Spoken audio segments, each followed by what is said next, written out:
Okay, स्वागत है आप लोगों का फिर से हमारे इस यूट्यूब चैनल पर। आज हम लोग कंटिन्यू करेंगे 11th केमिस्ट्री चैप्टर नंबर 2, जिसका चैप्टर का नाम क्या है, परमाणु की संरचना, जिसे इंग्लिश में क्या बोलेंगे, स्ट्रक्चर ऑफ एटम्स। क्लियर है ना। आज हम लोग देखने वाले थे क्या, पिछले क्लास में हमने इलेक्ट्रॉन की खोज के बारे में पढ़ा था और इलेक्ट्रॉन के आवेश और उसके द्रव्यमान का अनुपात भी देखा था। अब हम लोग कंटिन्यू करेंगे प्रोटॉन की खोज। ठीक है, तो प्रोटॉन की खोज के लिए कैसे शुरुआत हुआ, प्रोटॉन की खोज कैसे हुई, क्यों खोजा गया, मतलब कैसे पता चला कि प्रोटॉन नाम का भी कोई चीज़ होगा करके, उसके बारे में बात करते हैं। ठीक है, तो गोल्डस्टीन ने पहले बता रखा था लगभग 1836 में कि परमाणु के अंदर एक धनात्मक आवेश रहता है, एक प्रकार की जिसका द्रव्यमान होता है करके गोल्डस्टीन ने बताया था। लेकिन मैक्सिमम बुक में आप देखेंगे तो रदरफोर्ड का नाम दिखाई देता है, क्योंकि रदरफोर्ड ने 1911 में स्टार्ट किया इसके बारे में स्टडी करना। वो स्टार्ट कैसे किया, देखो हमने इलेक्ट्रॉन की खोज कर ली थी। पहली इलेक्ट्रॉन की खोज कब कर ली है, इलेक्ट्रॉन की खोज की है, इलेक्ट्रॉन की खोज जे थॉमसन द्वारा 1897 में किया था। जे थॉमसन के द्वारा 1897 में कर लिया गया था। किसकी खोज, इलेक्ट्रॉन की खोज। अब देखो बेसिक से स्टार्ट करते हैं कि क्यों प्रोटॉन की खोज हुई। ठीक है, तो बेसिक क्या बोलते हैं, हमारे जो बेसिक है, जो मौलिक कण नहीं बोलेंगे, मतलब एक आधार बोलेंगे। किसी भी पदार्थ का आधार क्या होता है, उसकी परमाणु होती है। तो परमाणु से बात करते हैं। परमाणु में होता है सेंटर, और सेंटर में क्या क्या होता है अभी नहीं पता। हम लोग 1897 की बात कर रहे हैं। 1897 में जे थॉमसन के द्वारा क्या खोज लिया गया था, ये इलेक्ट्रॉन की खोज हो गई थी। ठीक है, फिर बहुत सारे वैज्ञानिकों ने इस परमाणु के बारे में स्टडी करना चालू किया। क्यों स्टडी करना चालू किया, क्योंकि देखो ये एक परमाणु है जिस पर इलेक्ट्रॉन का खोज तो हो चुका है, इलेक्ट्रॉन की खोज हो चुकी है ना। अब ये परमाणु उदासीन रहता है, कोई भी परमाणु अगर देखे तो वो उदासीन रहता है। लेकिन यहां पास देखने से क्या पता चल रहा है, यहां पास तो ऋणात्मक आवेश है बस। तो ये परमाणु ऋणात्मक आवेश तो होता नहीं है। तो ये परमाणु को, ये ऋणात्मक आवेश को न्यूट्रल कौन करता है, उसके बारे में स्टडी चालू किया। क्या बोला, मैं एक बार रिपीट कर देता हूं। ठीक है, परमाणु में केवल इलेक्ट्रॉन बस के बारे में पता है। हमें यह पता है कि परमाणु उदासीन होती है, कोई भी परमाणु उदासीन होती है। अगर उसमें ऋणात्मक आवेश है तो वो ऋणात्मक आवेश क्यों नहीं बन जाता, ठीक है ना। उदासीन रहती है बोलते हैं, लेकिन यहां तो हम ऋणात्मक आवेश देख रहे हैं। अब उदासीन होता है ये एकदम कंफर्म था, इसीलिए बहुत सारे वैज्ञानिकों ने स्टडी किया कि इसके अंदर एक धनात्मक आवेश तो होगा ही जो इसको उदासीन रखता है, क्योंकि ऋणात्मक को काटने के लिए धनात्मक आना जरूरी है। ठीक है, तो स्टडी करना चालू किया, जिसमें जे थॉमसन ने 1920 में खोज किया प्रोटॉन का। 1911 में स्टडी चालू किया था इसके अंदर, जिसको 1920 में बताया कि इसके अंदर प्रोटॉन होता है। ठीक है, और भी बहुत सारी चीजें पता चले उसके बाद प्रोटॉन के बारे में। ठीक है, तो सबसे पहले क्या, प्रोटॉन की खोज क्यों शुरू हुई, परमाणु में इलेक्ट्रॉन रहता है पता है। अब परमाणु में इलेक्ट्रॉन रहने से ये ऋण आवेशित हो जाना चाहिए, जबकि ये क्या होता है, उदासीन होता है, और उदासीन करने वाला यहाँ पास कोई ना कोई एक धनात्मक कण होगा। ठीक है, तो उसके बारे में स्टडी किया। तो किसको, रदरफोर्ड को इसके नाभिक में, रदरफोर्ड को नाभिक में एकदम सेंटर में क्या पता चला, यहां पास होता है एक धनावेशित कण, जिसका नाम रखा उसने प्रोटॉन। अब देखो हमने बात किया था 1836 की। 1836 में किसने, गोल्डस्टीन ने बता दिया था कि इसके अंदर, मतलब परमाणु के अंदर कहीं पास तो धनात्मक कण होता है। अब वो धनात्मक कण कहाँ होता है, यहाँ यहाँ यहाँ यहाँ यहाँ कहीं भी हो सकता है। किसने बताया था, गोल्डस्टीन ने बताया था। कब, 1836 में। इसीलिए हम लोग कई बुक में ये भी पढ़ते हैं कि प्रोटॉन की खोज करने वाला है गोल्डस्टीन, जबकि कई बुक में दिया रहता है कि इसकी खोज किसने किया है, इसकी खोज की है रदरफोर्ड ने। ठीक है, तो इसमें सही क्या है, अगर बोलेंगे सही क्या है तो मैक्सिमम बुक में आपको रदरफोर्ड मिलेगा। क्यों? क्योंकि प्रोटॉन नाम किसने दिया है, प्रोटॉन नाम देने वाला है रदरफोर्ड, और साथ में ये भी बताया कि प्रोटॉन केंद्र पर होता है। गोल्डस्टीन ने केवल ये बताया था कि परमाणु के अंदर कहीं पास धनावेशित कण होता है, तो ये जो बताया था वो आधा अधूरा बताया था। एकदम एग्जैक्टली कौन बताया है, ये रदरफोर्ड ने 1920 में एकदम क्लियर कर दिया सब वैज्ञानिकों के सामने कि ये किसी भी परमाणु के केंद्र में एक धन आवेशित कण होता है जिसे प्रोटॉन बोला जाता है। ठीक है, और इसमें से इसके बाद कंटिन्यू किया, उसमें क्या पता चला कि ये परमाणु का जो मैक्सिमम द्रव्यमान रहता है, सबसे ज्यादा भार जो रहता है, द्रव्यमान जो रहती है, वो नाभिक के केंद्र पर ही मिलती है। ये बात एकदम से क्लियर हो जाएगी जब हम लोग न्यूट्रॉन के बारे में पढ़ेंगे। ठीक है, तो अभी पढ़ रहे प्रोटॉन की खोज। तो प्रोटॉन की खोज किसने की थी, रदरफोर्ड ने 1920 में की थी, लेकिन इससे पहले 1836 में गोल्डस्टीन द्वारा बता दिया गया था कि परमाणु के अंदर एक धन आवेशित कण भी होता है। सिंपल है ना एकदम। ठीक है, चलो, तो ये तो हो गया बेसिक, खोज कैसे हुई, क्यों हुई। खोज सेम ही हुई है, जैसे हमने इलेक्ट्रॉन की खोज की थी वैसी प्रोटॉन की खोज भी हुई है। प्रोटॉन की खोज के लिए देखो एकदम बेसिक पढ़ रहे हैं। ठीक है, एक वापस से क्या लिया, कांच की नली ली।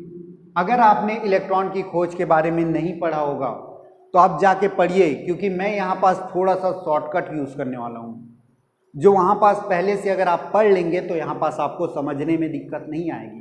ठीक है, चलो तो कंटिन्यू करते हैं प्रोटॉन की खोज। प्रोटॉन की खोज के लिए एक कांच की नली, परख नली ली गई, बंद आकार का, जिसके अंदर एक तरफ रखा कैथोड और दूसरे तरफ रखा गया एनोड, और उसके बीच में एक हाई वोल्टेज विद्युत जनरेटर लगा दिया गया, जिसको बोलते हैं विद्युत जनित्र। ठीक है, voltage generator, high voltage generator लगा दिया गया, और जैसे ही इसको स्विच को ऑन किया तो पिछले वीडियो में इलेक्ट्रॉन की खोज में क्या देखे थे कि कैथोड से एक किरण निकलता है। अभी उसकी बात नहीं करेंगे, निकलेगा, लेकिन अभी बात करें हम लोग प्रोटॉन की, तो प्रोटॉन के लिए बात करेंगे एनोड से। तो यहां पास जैसे ही हाई वोल्टेज जनरेटर चालू किए तो यहां एनोड से लेकर एक वापस से कण निकल के किसकी ओर जाते हुए दिखाई दी, कैथोड की तरफ। अब सिंपल सी बात क्या चीज है, देखो कैथोड होता है ऋणात्मक, ऋणात्मक की तरफ कौन जाएगा, धनात्मक जाएगा या ऋणात्मक जाएगा। देखो ऋणात्मक कभी आपस में एक दूसरे को नहीं खींचते, वो प्रतिकर्षित करती है। जो आकर्षण होता है वो विपरीत आवेशों में होता है, मतलब ऋणात्मक आवेश की तरफ जो गया होगा वो कौन सा आवेश होगा, वो होगा धनात्मक आवेश होगा। तो रदरफोर्ड ने बस यही बताया, जो प्रयोग पहले से हो चुका है उसी में थोड़ा सा और स्टडी करने के बाद उसको पता चला एनोड से एक किरण निकल के कैथोड की तरफ जा रही है, और कैथोड की तरफ धन किरण ही जाएगी, क्योंकि कैथोड होता है निगेटिव, ऋणात्मक, और इस धनात्मक कण का जो एनोड से निकला है उस धनात्मक कण का नाम दे दिया गया प्रोटॉन। बस इतनी सी हुई है, इतना बस हुआ है उसकी खोज में। ठीक है, लेकिन अगर आपके लिए प्रोटॉन की खोज अगर क्वेश्चन में पूछा जाता है तो आप स्टार्ट करेंगे एकदम बेसिक से प्रोटॉन के बारे में। ठीक है, तो प्रोटॉन के बारे में जो बेसिक होते हैं उसको मैं लिख देता हूं, उसको स्टेप बाय स्टेप पढ़ेंगे। ठीक है, चलो ओके, तो बात करें क्या प्रोटॉन की खोज, जिसमें आप बेसिक, अभी देखो प्रोटॉन की खोज के बारे में पूरी जानकारी ले ली, जिसमें से 1886 है। ठीक है, 1836 बोल रहा था क्या इतना देर से, वो आप 1886 का लेना। ठीक है, 1886 में गोल्डस्टीन द्वारा खोजा गया था, लेकिन वो धनात्मक कण बोला था, जो किसके अंदर होता है, एक परमाणु के अंदर उपस्थित होता है। उसने कोई पुष्टि नहीं की थी। 1886 के बाद 1920 में रदरफोर्ड ने पुष्टि की कि जो धनात्मक कण होता है वो नाभिक के केंद्र, परमाणु के जो नाभिक होता है उसके अंदर केंद्र पर होता है। जो कौन सा आवेश होता है, धनात्मक आवेश होता है, जिसे नाम दिया रदरफोर्ड ने प्रोटॉन नाम दिया।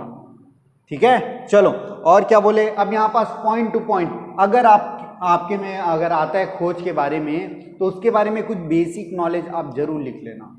जितना मैं बताया आप एक थ्योरी एक समरी जैसे एक बना लेना, कम से कम 8-10 लाइन का समरी बना के एक छोटा सा डायग्राम बना देना, ठीक है, वो खोज हो गया। लेकिन बेसिक जो है वो यहाँ पास है। देखो सबसे पहले बात करते हैं प्रोटॉन कहाँ पास स्थित होती है, तो प्रोटॉन होती है नाभिक में, ठीक है। प्रोटॉन कहाँ स्थित होती है, नाभिक में स्थित होती है। प्रोटॉन पर कौन सा आवेश होता है, प्रोटॉन पर धन आवेश होता है। प्रोटॉन की द्रव्यमान कितनी होती है, द्रव्यमान को किससे निकालते हैं, m से। और किसका निकाल रहे हैं, प्रोटॉन का, तो m ऑफ p, जिसका द्रव्यमान कितना होता है 1.67 क्रॉस 10⁻⁻27 kg। अगर किलोग्राम में लिखेंगे तो ऋण 27 लिखेंगे आप, और अगर ग्राम में लिखेंगे तो ऋण 24 लिखेंगे। अब क्यों, क्योंकि 1 किलोग्राम में, यहां पास देखो मैं सॉल्व करके बता देता हूं, यहां पास इसको क्या लिखेंगे, किलोग्राम के सामने कुछ भी नहीं, मतलब 1 लिख सकते हैं। 1 का मल्टीप्लाई कर सकते हैं ना, 1 का मल्टीप्लाई करने में कुछ चेंज होगा क्या, नहीं होगा। और 1 किलोग्राम मतलब क्या होता है, इस 1 किलोग्राम का मतलब क्या होता है 1000 ग्राम, और 1000 ग्राम को हम लोग लिख सकते हैं क्या, 10⁻³ ग्राम लिख सकते हैं ना।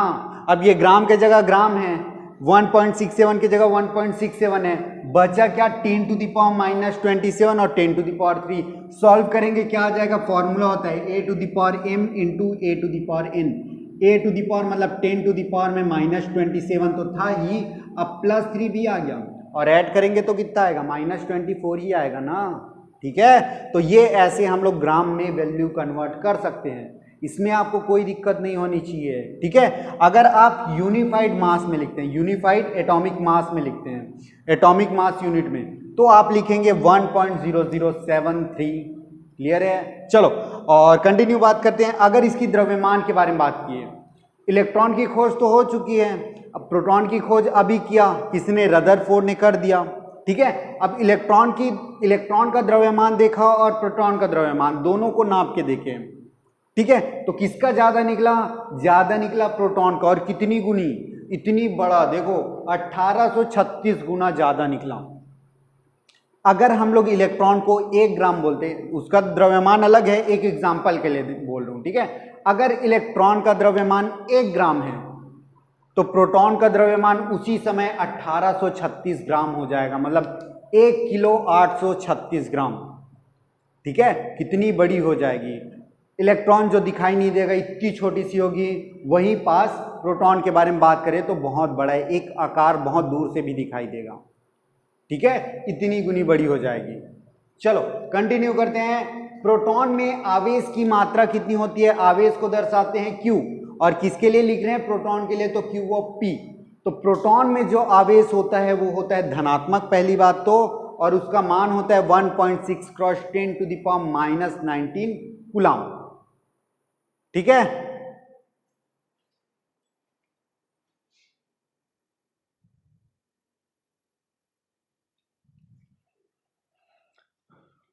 ओके कंटिन्यू कर सकते हैं।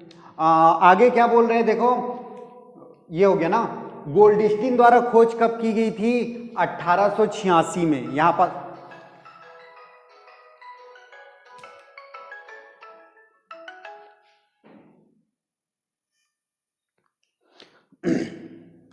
ओके कंटिन्यू करते हैं। क्या गोल्डस्टीन द्वारा कब खोजा गया था प्रोटॉन को, लेकिन प्रोटॉन नाम नहीं दिया गया था, ना ही उसकी फिक्स कहाँ पास पोजीशन है उसको बताया गया था, ठीक है। तो प्रोटॉन की खोज गोल्डस्टीन ने कब की थी, 1886 में की थी।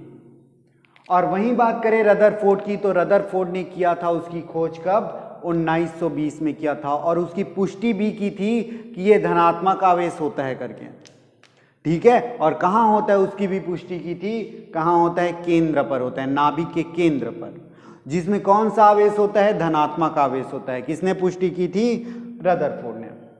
तो ये यहाँ तक अगर आप लिखते हैं, आप समझे होंगे, तो कोई भी बेसिक प्रोटॉन के बारे में बेसिक क्वेश्चन आएगा आप लिख सकते हैं, कोई दिक्कत नहीं होगी, ठीक है। बस आप एक चीज ध्यान में रखना कि खोज के बारे में बहुत डाउट होता है। मैक्सिमम अगर आप देखेंगे तो खोज का नाम रदरफोर्ड ही लिखा होगा। क्यों लिखा होगा, क्योंकि पुष्टि करने वाला कौन था, रदरफोर्ड था। गोल्डस्टीन ने तो एक बताया था कि धनात्मक कण होता है, वो प्रोटॉन नहीं बोला था, ठीक है। तो इसीलिए मैक्सिमम जगह रदरफोर्ड पढ़ते हैं, हो सकता है आपके बुक में भी रदरफोर्ड ही दिया रहे, ठीक है। तो यही पास आपको डाउट हो सकता है, बाकी आपको तो क्लियर होना चाहिए। क्लियर है ना? चलो, तो ये हो गई हमारी प्रोटॉन की खोज। अब कंटिन्यू करते हैं। लास्ट बच गया कौन से स्थायी मौलिक कण बच गया? पहले इलेक्ट्रॉन का देख लिए, प्रोटॉन का देख लिए। परमाणु में तीसरा मौलिक स्थायी कण कौन सा होता है? वो होता है न्यूट्रॉन, ठीक है। चलो न्यूट्रॉन कंटिन्यू करते हैं। Hello, okay. अब हम लोग कंटिन्यू करते हैं क्या? न्यूट्रॉन की खोज, ठीक है। 2.1.4 है न्यूट्रॉन की खोज। न्यूट्रॉन की खोज, डिस्कवरी ऑफ न्यूट्रॉन। न्यूट्रॉन की खोज किसने की थी? न्यूट्रॉन की खोज की थी जेम्स चैडविक ने। चैडविक ने की थी खोज। कब की थी खोज? 1932 में। देखो, आपको हर एक वो सन याद रहना चाहिए। इलेक्ट्रॉन की खोज कब हुई, प्रोटॉन की कब हुई, और ये न्यूट्रॉन की खोज के बारे में है, ठीक है। तो न्यूट्रॉन की खोज कब हुई? 1932 में। किसके द्वारा? चैडविक द्वारा।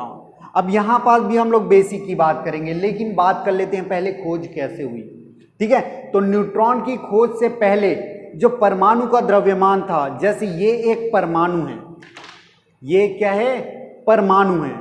इसका द्रव्यमान निकाल के देखा गया तो कुछ आया, यहां पास समथिंग कुछ आया, और हमने इसी में इलेक्ट्रॉन और प्रोटॉन, क्योंकि हमारे पास इलेक्ट्रॉन और प्रोटॉन की खोज हो चुकी है 1932 से पहले, मास ऑफ इलेक्ट्रॉन और मास ऑफ प्रोटॉन दोनों को जोड़ के देखा गया, और देखा गया क्या क्या कि ये परमाणु के भार के बराबर होता है, ठीक है। हमारे पास दो कौन कौन से कण आ गए? एक ऋणात्मक कण इलेक्ट्रॉन और एक धनात्मक कण प्रोटॉन। 1932 से पहले आ गया था। तो अब हम लोग परमाणु के द्रव्यमान के बारे में जानना चालू किए, वैज्ञानिक लोग ढूंढना चालू किए कि वैज्ञानिक परमाणु का द्रव्यमान कैसे पता चलता है करके। तो उन लोग को 1932 से पहले पता ही नहीं चला कि वो पूरा का पूरा द्रव्यमान कितना होता है करके। क्यों? क्योंकि इलेक्ट्रॉन और प्रोटॉन दोनों के द्रव्यमान को जोड़ के देखा गया तो परमाणु के द्रव्यमान से कम था। तो बचा हुआ द्रव्यमान किस चीज का था? उस चीज की पूर्ति चैडविक ने कर दी। चैडविक ने जैसे न्यूट्रॉन की खोज की तब जाके पता चला कि जो परमाणु का द्रव्यमान होता है, एटम का जो मास होता है, मास ऑफ एनी एटम किसके बराबर होता है? Mass of electron plus mass of proton plus mass of neutron, तीनों के योग के बराबर होता है। इसके बारे में बात करेंगे क्योंकि आपको एक डाउट आया होगा, अगर आपने ये द्रव्यमान, एटम का द्रव्यमान पढ़ लिया होगा तो वो डाउट क्या है कि सर पढ़ते हैं हम लोग किसी भी परमाणु के कुल द्रव्यमान तो हम लोग पढ़ते हैं प्रोटॉन का द्रव्यमान और न्यूट्रॉन के द्रव्यमान का योग, तो आप कैसे इलेक्ट्रॉन बता रहे हैं? इसके बारे में भी बताऊंगा, ठीक है। चलो, तो बेसिक क्या था कि कैसे खोज शुरू हुई? जो द्रव्यमान था वो पूरा का पूरा नहीं मिल रहा था, कुछ ना कुछ छूट रहा था। तो तब चैडविक ने जाके पता लगाया 1932 में कि एक और कण पाया जाता है जिसे न्यूट्रॉन बोलते हैं, जो जिसमें कौन सा आवेश रहता है? जिसमें कोई भी आवेश नहीं रहता, जिसको अनावेशित या आवेश रहित बोल सकते हैं, ठीक है। देखो, अब चैडविक ने जो प्रयोग किया वो क्या किया था? चैडविक ने बेरिलियम में, बेरिलियम जो होता है एक परमाणु है बेरिलियम, जो चौथे नंबर पे आता है, हम लोग जो पीरियोडिक टेबल देखते हैं उसमें चौथे नंबर पे बेरिलियम आता है। अब बेरिलियम में हल्के कणों का बौछार किया, और वो हल्का कण कौन सा था? वो था अल्फा। अल्फा कणों की बौछार की, ठीक है, और उसने कुछ यहां से प्राप्त किया। देखते हैं क्या प्राप्त किया।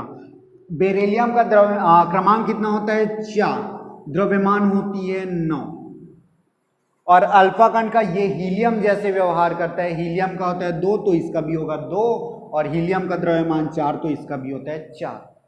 यहां पास जब बेरिलियम में अल्फा पार्टिकल का बम्बार्डेड यानी बौछार कराया तो उसको कार्बन मिला।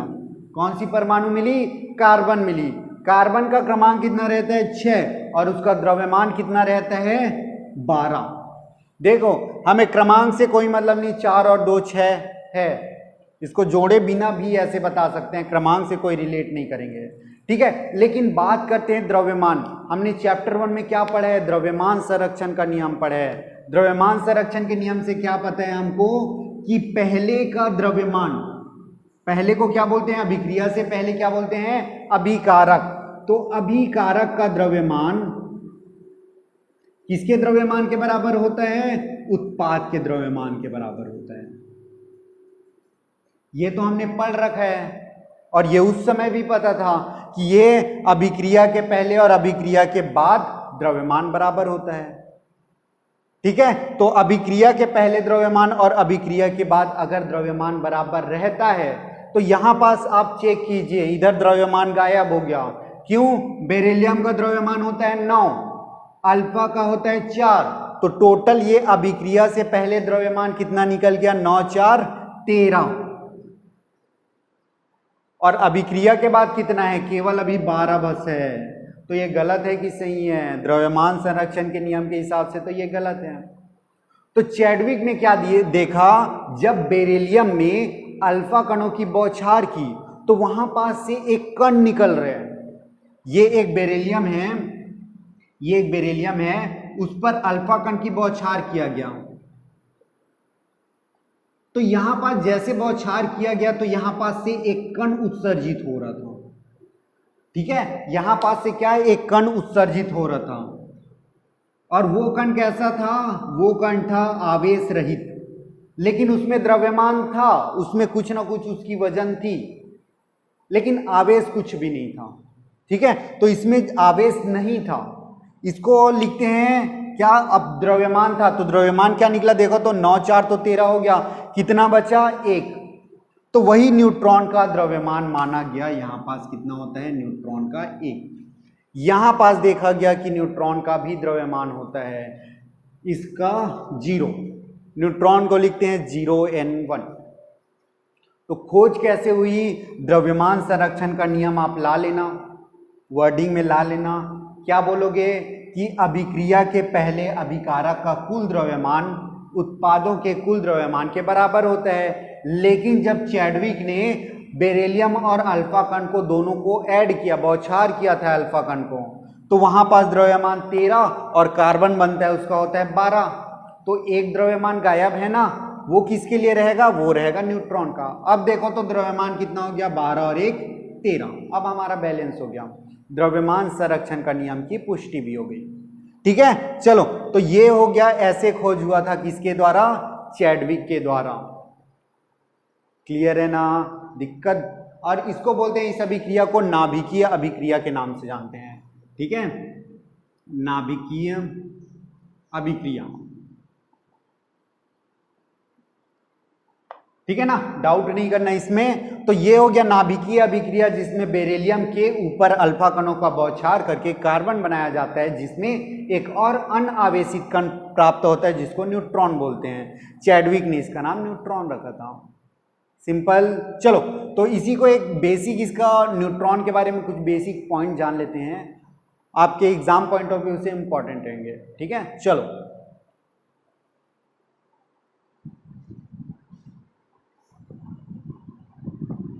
Hello hello.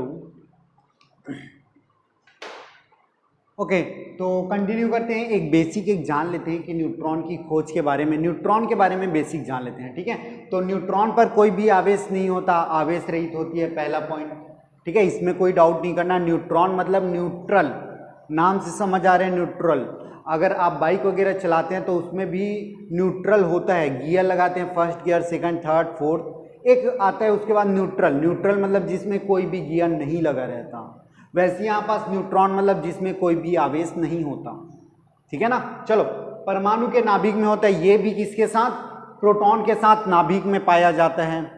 अगला, जेम्स चैडविक ने खोज की थी इसको, कब? 1932 में खोज की थी।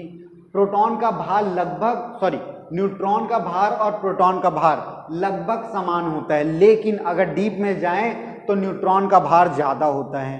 ठीक है, प्रोटॉन और न्यूट्रॉन दोनों की भार ऑलमोस्ट सेम रहती है, लेकिन ज़्यादा रहता है। देख लेते हैं इसमें, अगर भार मास ऑफ प्रोटॉन बोले तो प्रोटॉन का कितना होता है, मास ऑफ न्यूट्रॉन बोले, और मास ऑफ इलेक्ट्रॉन, तीनों में थोड़ा सा कंपेयर कर लेते हैं।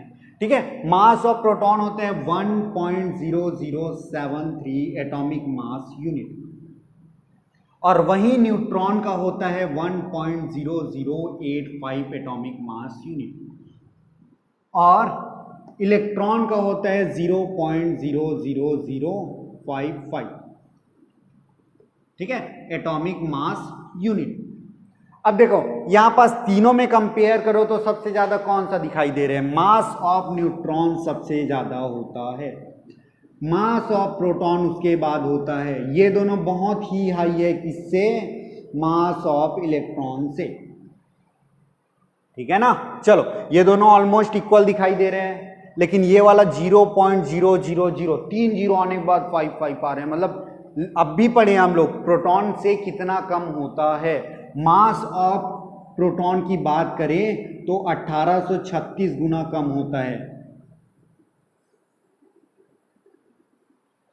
ठीक है। चलो तो ये हो गया एक और रिलेशन, आप ये भी याद कर लीजिए। अब कंटिन्यू करते हैं, इधर देखो, जो परमाणु भार होता है उसको मास ऑफ प्रोटॉन और मास ऑफ न्यूट्रॉन बोलते हैं। न्यूट्रॉन के द्रव्यमान और प्रोटॉन के द्रव्यमान के योग को परमाणु का भार बोलते हैं। आपको समझ आ गया होगा क्यों बोलते हैं यहां पास, ठीक है। किसी भी परमाणु का अगर द्रव्यमान निकालना है तो उसमें प्रोटॉन और न्यूट्रॉन को जोड़ा जाता है, इलेक्ट्रॉन को नहीं। समझ आ रहे हैं ना क्यों? क्योंकि ये तो बहुत ही ज्यादा छोटा है, ठीक है।